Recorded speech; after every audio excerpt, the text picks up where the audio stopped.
The MK, if you want to see that it's not a sustainable party, and I've said this before, think of it this way. Say Jacob Zuma is run over by a bus tomorrow. There is no more. We bury him. What do you think would remain there? Let me tell you what would remain. There would be a massive fight for the top position. A massive fight. All of the people who have flocked into MK are banking that when Zuma leaves, they will take over as the leader of the party. That is what the MK is about. That's number one. Number two, the MK is a collection of scoundrels, discredited people, state capture forces. Just look at the prominent names there. You will see most of those people are the ones who played a active part in state capture.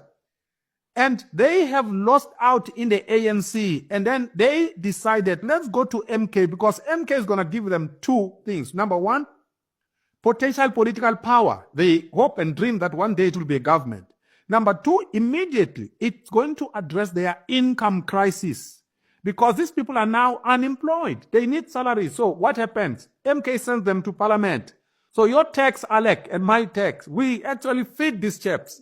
Yeah, that's what the MK is about. Ideologically, if I were to ask anybody who has listened to everyone at MK, what does the MK stand for? I can tell you, you would struggle to find what the MK stands for. Its Secretary General, Floyd Shivambu, come from the EFF. We know him. He calls himself a Marxist-Leninist. Right?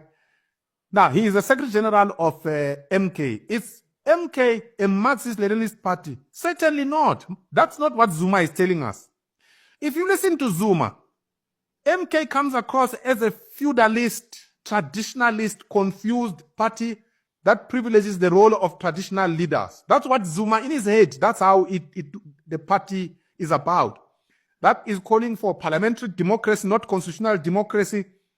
What parliament says, essentially what Zuma says is final. That's what he wants.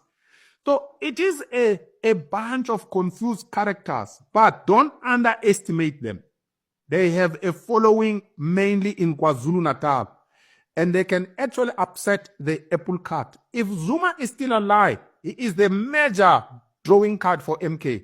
In 2029, I would not be surprised if MK were to touch 30%. And I've said this before. The ANC is going to decline. I think it will cross the 30% mark going downward.